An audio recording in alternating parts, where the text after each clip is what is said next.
The next step now is to take the engine out of the body along with the gearbox. So first things first, I need to lift the car up. Since I do not have the 4-post jack, I'll try to pull out the whole subframe along with the engine and gearbox. I will be proceeding by lifting the body on the front part only in order to give enough space for the engine to slide through. But mostly I need to measure up where I have to place the jacks in order not to damage anything. Apart from that, as you will see here, I'll be taking out the whole gearbox from there and the engine along with it, and I will be taking them apart outside. Also, another note, after I'll be taking the engine apart completely, I'll be moving on to the differential, and then I'll be doing the same process as to lifting the car from the rear, lifting it up and pushing the whole axle outside. I'll be taking the whole axle out the same way I'll be taking the engine out. I'll be lifting the rear up like so, and then leveling it out, and I'll be working more comfortably on the differential by working outside on it, rather than just laying underneath the car. Then I'll be moving on to taking out the electrics. In order to do that, I'll need to take off the whole dashboard from here. I'll be taking the seats out to check the chassis, how it is holding on, because the seats have been once tampered with and they're not properly fit. And that will be for future work. But for now, I'll be working on the engine removal for you all to see. Here I have the undercarriage of the car. There's the gearbox out there. I'll be taking the gearbox mounts. I'll be taking the subframe bolts around here, and the subframe will sit on the floor again, and I will just be pulling her by leaving the wheels on, so it will be easy to be pulled out. But first things first, I must take the subframe apart while still on the ground, so the bolts will not be constantly under tension, and then I'll raise the car as we go along.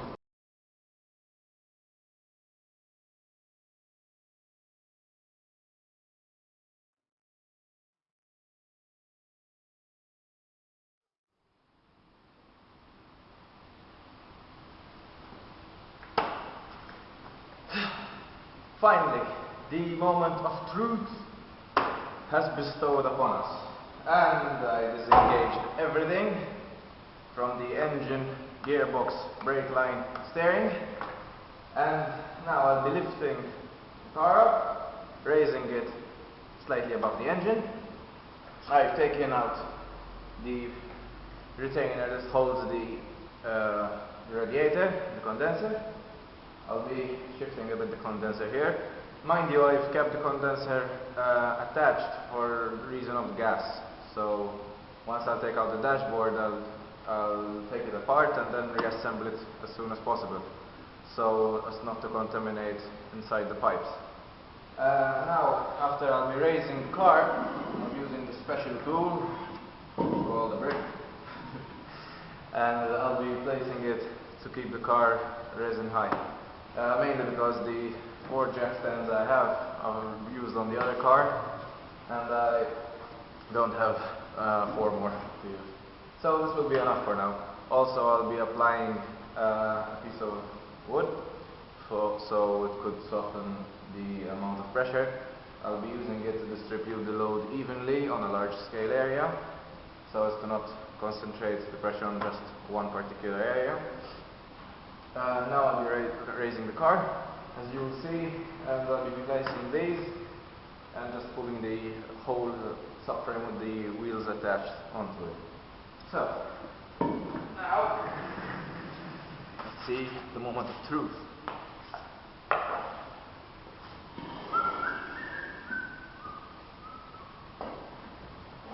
Are you trying to get crazy with this, eh? Don't you know I'm loco?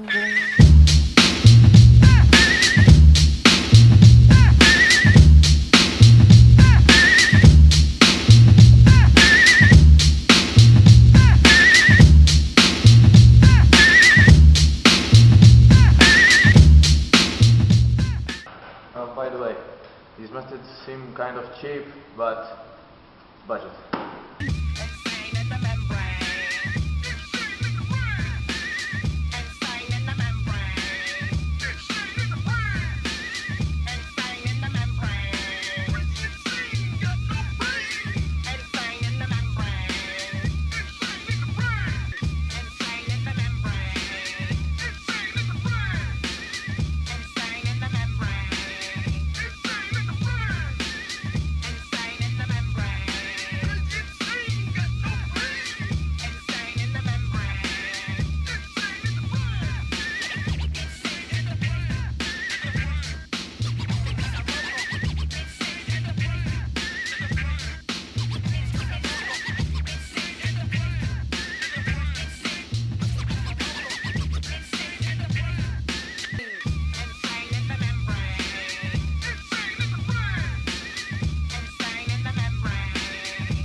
Outside is very risky, and I would not suggest someone would do that unless he has the tools for it.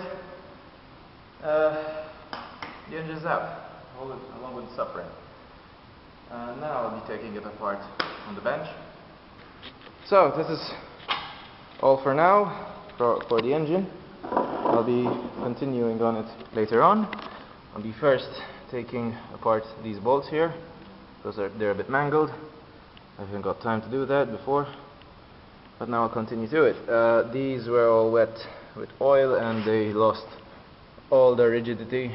They've become so elastic that it held actually nothing in place. Moving on now. For the next segment, I'll be lifting the whole rear and doing the same as I've done before with the front subframe. I'll be taking the subframe out. But first, before I take the subframe, I need to take the lights off, the bumper off, the spare wheel off, and the exhaust off. I'll be checking down. And also I'll be taking some of the electrics from the rear out, and further on I'll be taking out the fuel tank. But for now I'll be starting with the electrics and the bumper to see what should be done next. So, let's begin.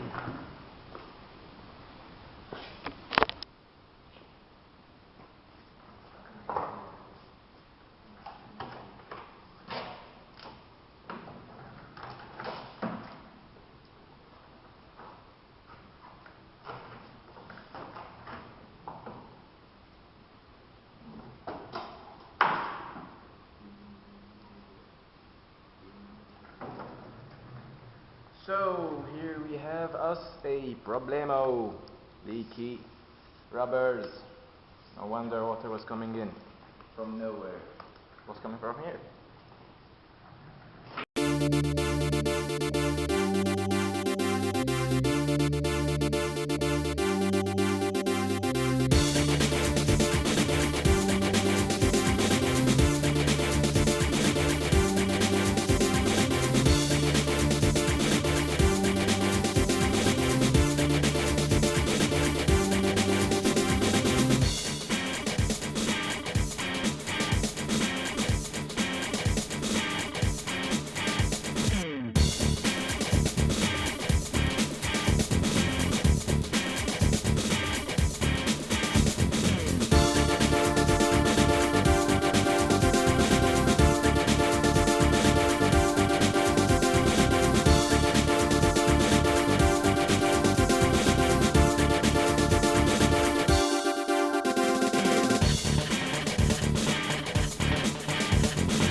Now, I managed to disengage the rear axle, and now I'll be taking it down slowly while keeping it elevated the body from the axle.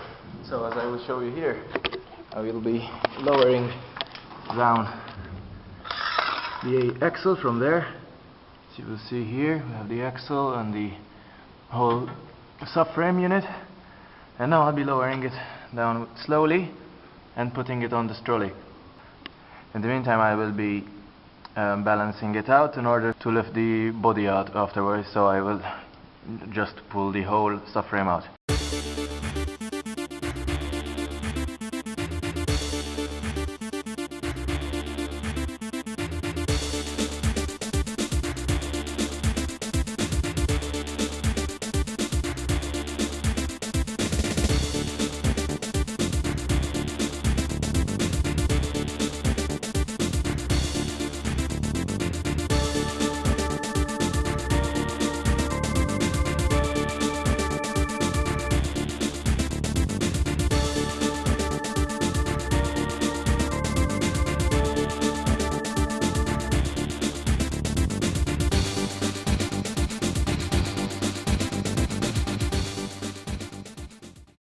Another update now on the engine and the gearbox. Here we have the engine layout. Now I still need to take the oil pump out.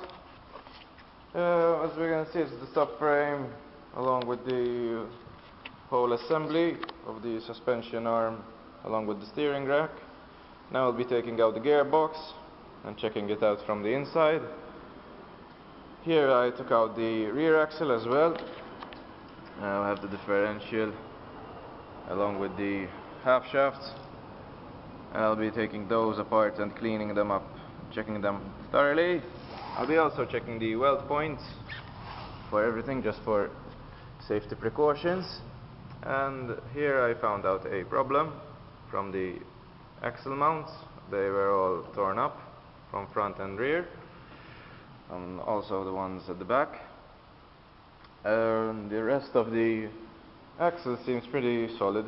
I need to see why there are oil leaks.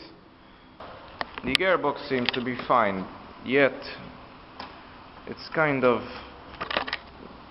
jammed a bit, even though there is no clutch to help me out. It's supposed to link easily, but it feels a bit tight. Tighter than normal. I'll also have to check the clutch, which is the main worry of all the problems it has, mainly due to a lot of rattling and vibrations from the engine, mostly due to the engine mounts. That's because the engine was unbalanced, was sitting a bit lower, the prop shaft was vibrating. Let me show you. Due to being cut off. As you can see here, this is not supposed to be this loose, neither should be having that much movement, and it also was rotating a bit unbalanced.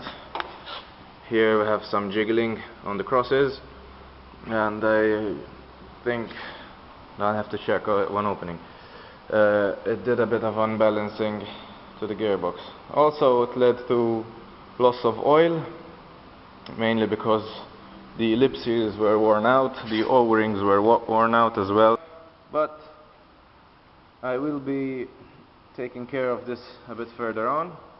For now, I'll be moving on to the body, taking out some more interior parts, and I will show you as we go along.